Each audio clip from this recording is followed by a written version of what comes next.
definitely for the market it's aimed at, it's simple and it's robust, and that is really important because these are going to get a lot of rough handling. Well, hello there. It's really great to see you. Now today is something just a little bit different. And this is where the serious side of Jenny gets put to one side onto the back burner, and we go and have a look at something fun. Well, this is Thomas the Tank Engine. Well, you guys kept suggesting it in the comments on previous videos. So I finally relented, and I've reviewed some of the Thomas the Tank Engine range that's come through from Bachmann. Although, for any of you who are worried that I've let myself go, actually these belong to work and they're there for filming reasons. But actually, given that I had to take them out of the box anyway to do that filming for work, I thought, wouldn't this be a wasted opportunity if I didn't actually film getting them out of the box and seeing how good they are? Well, actually, I was pleasantly surprised with at least one of them. Which one, you may ask? Well, come with me and I'll be showing you. But before then, don't forget that you can check us out over on Patreon and help support the channel to keep making the videos that you want to see. And we've also got an affiliate link in the description box down below if you want to check out the Bachmann Thomas the Tank Engine range for yourself. But on with the video, and let's see what fun goodies I got to play with today.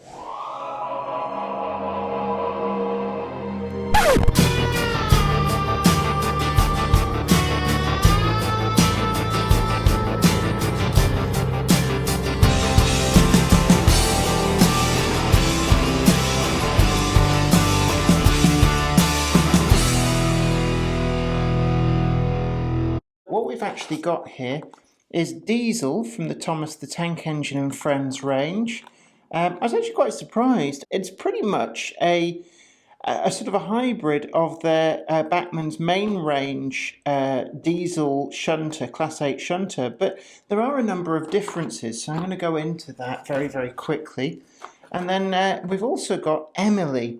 And this is actually a really, really big package, but the reason I'm filming this here is because I need these for something I'm filming for work, and of course they come in these blister packs, which once you cut them open, you can't get them back in.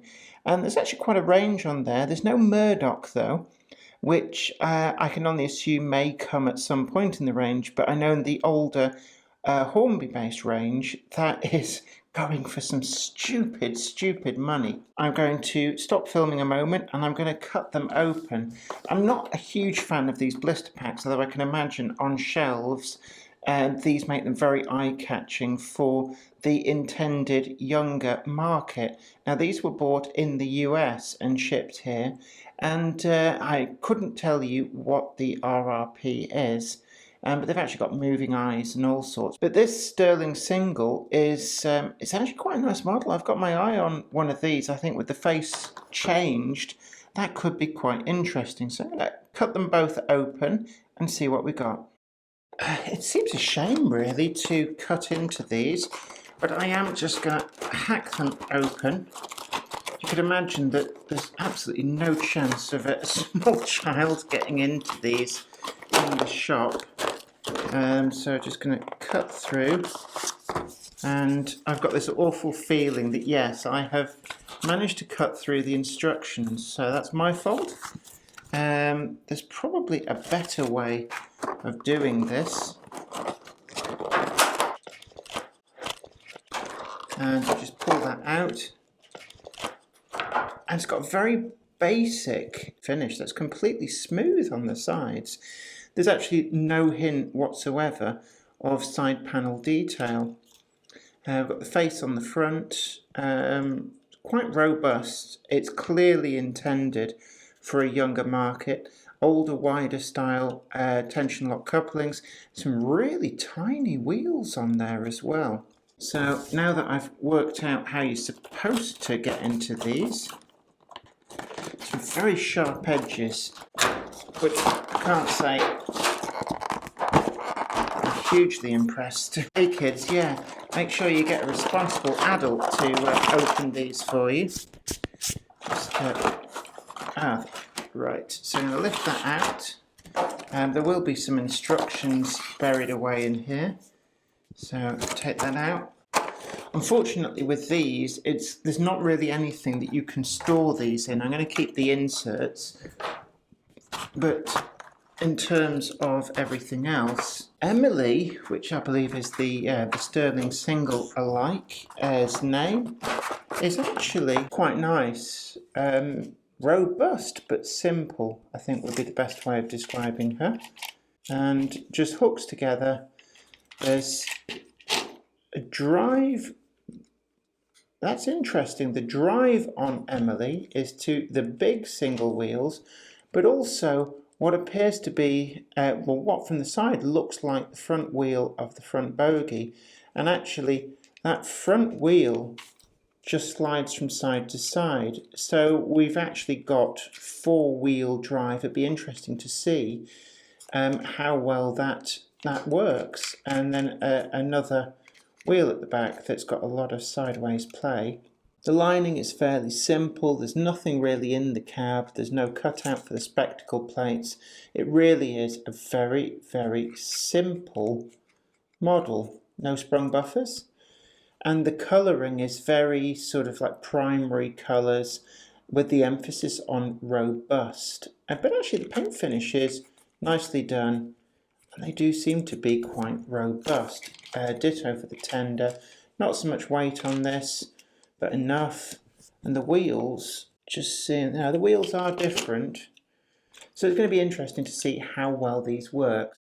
I'm actually quite impressed with the running quality. They do really, really quite well. I've got them here on the DCC Concepts Rolling Road. And the two-wheel mechanism, you can see how that's working. Although the one thing that I find quite creepy with all of these modern Thomas the Tank Engine is the side-to-side eye movement. I think the diesel's got the same. That is somewhat creepy, to say the least. Speed it up and slow it down. And I'm actually really impressed with that mechanism that you can see there underneath Emily, where we've got the big wheel going round, but also one of the front bogie wheels is geared to match. And that actually works surprisingly well. The diesel doesn't half flail about there. It's got quite small wheels, but they are actually running quite smoothly on the DCC Concepts Rolling Road. So overall, I'm quite happy to give these a full thumbs up. And I think Emily at some point, not this one, because this one is not mine, but I think that Emily is definitely going to be something that I would look out for Weir Yard. In terms of diesel though, I think I would personally pass on this. Those body sides just far too plain for my liking, and it's almost like not really quite certain, but it's not aimed for people like me. It's definitely for the market it's aimed at. It's simple and it's robust, and that is really important because these are going to get a lot of rough handling. Well, I hope you really enjoyed that video. Don't forget that we've got an affiliate link down below that takes you to Rails of Sheffield, and you too can pick up any of the Thomas the Tank Engine range from Bachmann that they've got in stock. But do you agree with my findings? What do you think of the range? I really love to hear from you. Do leave a comment down below, and I do read every single one. Also, I'd love to hear from you with suggestions for future videos, and of course, if you want to help me make those future videos, then you can always support the channel over on the Patreon link. But until next time, this is me, Jenny Kirk, saying you take great care of yourself. Happy modelling, bye for now.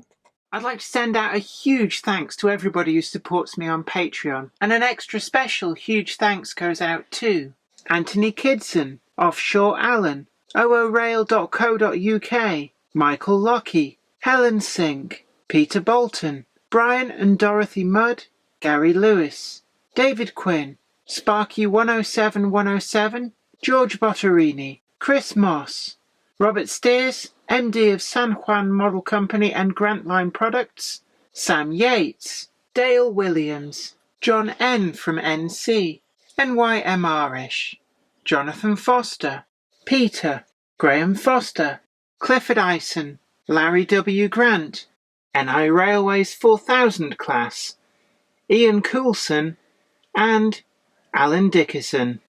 Thank you. Without you guys, I couldn't do this.